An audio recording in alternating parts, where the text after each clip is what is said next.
அனைவருக்கும் வணக்கம். ஸோ சக்ஸஸ்ஃபுல்லாக பார்த்தீங்கன்னா நமக்கு ப்ராக்டிக்கல் எக்ஸாம்ஸ் பார்த்தீங்கன்னா கம்ப்ளீட் ஆகிடுச்சு.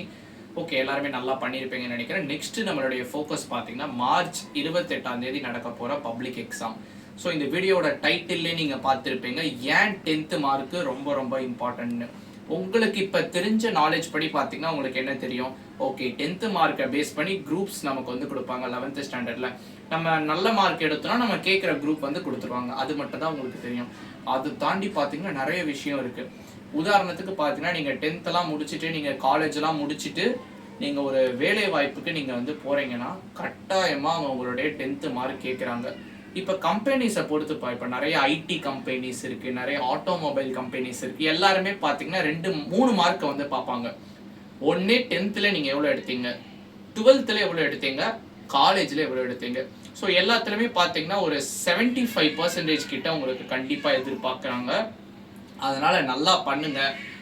சிலலாம் பார்த்தீங்கன்னா உங்களுக்கு வேலை வாய்ப்பு இந்த 10th மார்க்குனால நிறைய பேருக்கு வந்து அந்த எலிஜிபிலிட்டி இல்லாமல் போயிடுது. அதனால் 10th மார்க் உங்களுக்கு அவ்வளோ இம்பார்ட்டண்ட். ஸோ நிறைய இடத்துல உங்களுக்கு ஹெல்ப்ஃபுல்லாக இருக்கும். இப்போ நீங்கள் ஒருவேளை ஒரு பாஸ்போர்ட் ஆஃபீஸ் போகிறீங்கன்னா அங்கே உங்களுடைய 10th மார்க் ஷீட் தான் கேட்பாங்க.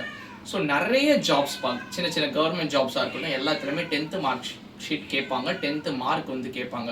அதனால் மோர் தேன் யுவர் குரூப் சூஸிங். நீங்கள் நினைக்கலாம் நாம் குரூப் சூஸிங்க்கு மட்டும் தானே இது, நான் வேறு ஸ்கூல் பார்த்துக்கிறேன், அதுக்கெல்லாம் நீங்கள் வந்து ஓடி ஒழிய முடியாது.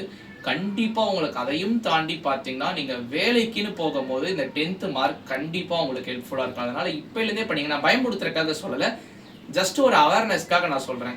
ஈஸியாக படிக்கலாம். ஸ்டில் நமக்கு பார்த்தீங்கன்னா ஒரு டைம் இருக்குது. ஸோ ப்ராப்பராக நீங்கள் வந்து ஷெடியூல் போட்டு படிங்க. ஸோ எது டஃபர் சப்ஜெக்டோ அதை உங்களுக்கு எப்போ நீங்கள் ஃப்ரெஷ்ஷாக உங்கள் மைண்ட் இருக்கோ அந்த டயத்தில் வந்து படிங்க. ஸோ மேக்ஸில் நீங்கள் வீக்காக இருக்கீங்கன்னா மேக்ஸ் அந்த டயத்தில் ஒர்க் அவுட் பண்ணி பாருங்கள். ஓகேவா? ஸோ தமிழ்லாம் எழுதி பார்த்து படிங்க. சோஷியல் சயின்ஸில் இயர்லாம் பார்த்தீங்கன்னா ப்ராப்பராக மனப்பாடம் பண்ணிக்கோங்க. ஸோ நிறைய இருக்குது. இப்போ நம்ம சேனலில் பார்த்தீங்கன்னா தொடர்ந்து வீடியோஸ் வந்து கொடுத்துட்டு வரோம். நம்ம சேனலை நீங்கள் வந்து மறக்காமல் சப்ஸ்கிரைப் பண்ணி வச்சுக்கோங்க. அண்ட் இந்த வீடியோக்கு ஒரு லைக் கொடுத்துக்கோங்க. ஓகேவா? கண்டிப்பாக நம்மளால் முடியும். உங்களுக்கு என்ன சப்போர்ட் வேணாலும் நம்ம சேனல் பண்ண ரெடி. உங்களுக்கு 10th மார்க்கோட இம்பார்ட்டன்ஸ் தெரிஞ்சிருக்கும்னு நினைக்கிறேன். நல்லா பண்ணுங்கள், நல்லா ப்ரிப்பேர் பண்ணுங்கள். All the very best. Bye.